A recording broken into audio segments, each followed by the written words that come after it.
राधे राधे दोस्तों। दुर्गा सप्तशती चतुर्थ अध्याय।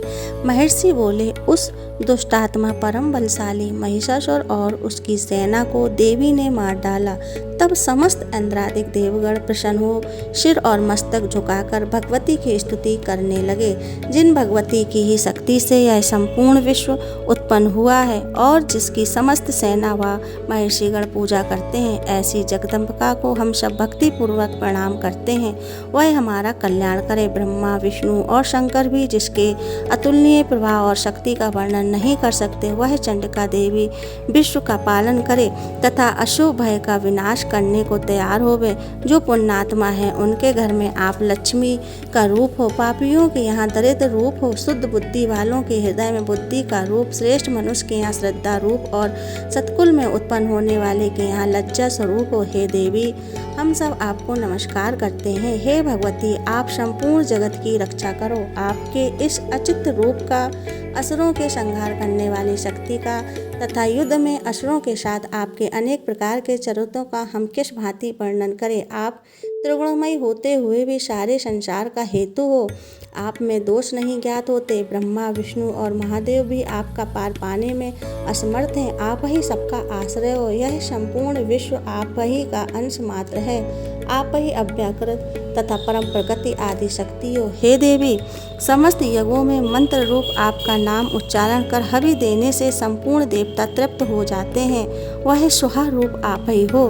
देवी, आपके द्वारा देवता, ऋषि और पितृगण तृप्त होते हैं। इस कारण स्वधा रूप भी आप ही हो। हे भगवती, आप मुक्ति का हेतु अचित ब्रह्म स्वरूपिणी महाव्रता हो। हे देवी, आपका अभ्यास राग द्वेष रहित तत्ववेता, जितेंद्रिय तथा मोक्ष की इच्छा करने वाले मुनिजन करते हैं, इसलिए आप सर्वोपरि हो। हे देवी, आप शब्दमय तीनों वेदों का सुंदर मूर्ति ओमकार युक्त मनोहर पदों से पाठ युक्त ऋग यजु साम की आश्रय रूप वेद माता, ऐश्वर्य से युक्त प्राणी मात्र की आजीविका तथा संसार का दुख दूर करने वाली हो। हे भगवती, समस्त शास्त्रों का ज्ञान देने वाली मेधा शक्ति, इस कठिन भवसागर से पार लगाने वाली नौका रूपी दुर्गा देवी आप हो। हे देवी, केटव विनाशी भगवान विष्णु के हृदय में वास करने वाला लक्ष्मी और महादेव जी से सम्मान प्राप्त गौरी स्वरूपा आप ही हो। हे भगवती, पूर्ण चंद्रमा के तुल निर्मल तथा स्वर्ण के सदृश कांतिमान मंद मंद मुस्कुराते हुए मुख को देखकर भी क्रोध से युक्त हो महिषासुर ने आपको ऊपर प्रहार किया था, सो बड़े आश्चर्य की बात है। हे देवी, उदय होते हुए चंद्रमा के तुल आपकी छवि जो क्रोध के कारण विकराल हो उठी थी, उसे देखकर भी महिषासुर ने प्राण नहीं छोड़े। यह भी विचित्र बात है, क्योंकि क्रोध युक्त यमराज को देख कौन जीवित रह सकता है। हे देवी, आप प्रसन्न हो जाइए। आप संसार के कल्याण के लिए उत्पन्न हुई हो। आपके क्रोध करने से सबका नाश होता है। यह बात अभी अनुभव में आई है कि आपने बहुत बड़ी सेना सहित महिषासुर का विनाश किया है। हे देवी, जिन पर आप प्रसन्न रहती हो, संसार में उनके लिए ही सम्मान तथा यश सुलभ है।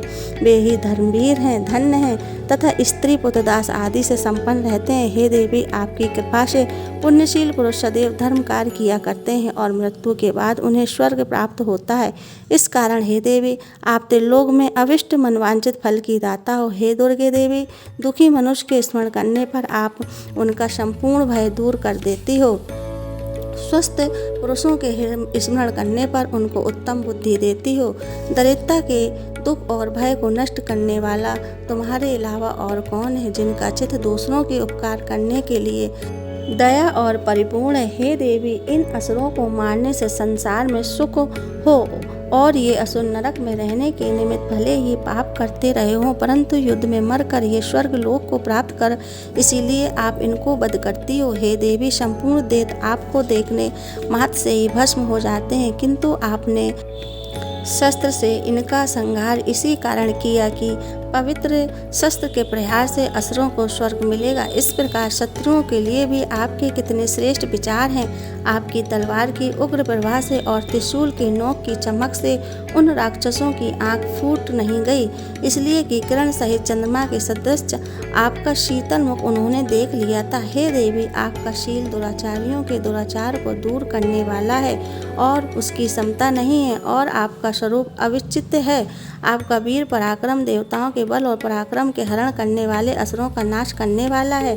इसी तरह से शत्रुओं पर आपकी हुई कृपा प्रत्यक्ष है। हे देवी, आपके पराक्रम की किसके साथ तुलना हो सकती है। शत्रुओं को भयभीत करने वाला एवं आपके समान सुंदर स्वरूप और कहाँ है। हृदय में दया परंतु युद्ध में कठोरता, यह बातें त्रिलोक में आप में ही दिखाई देती हैं।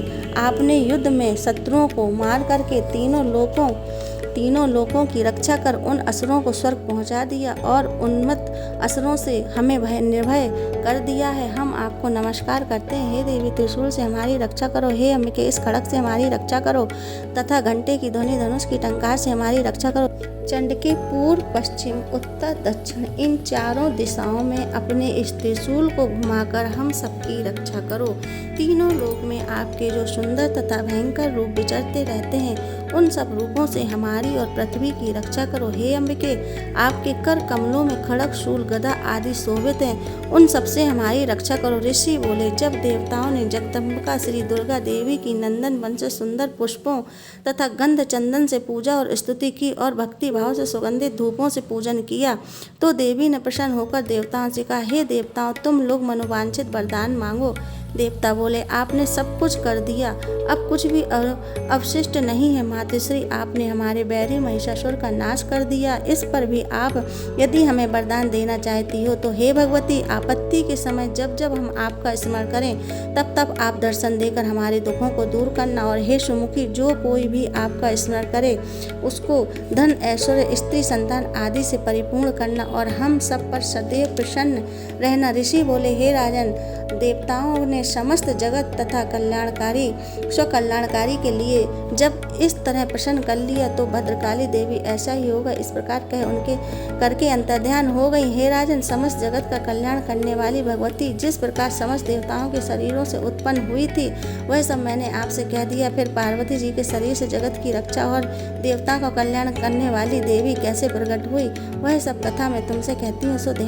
सो इस प्रकार से है, तुम ध्यान से सुनो। धन्यवाद।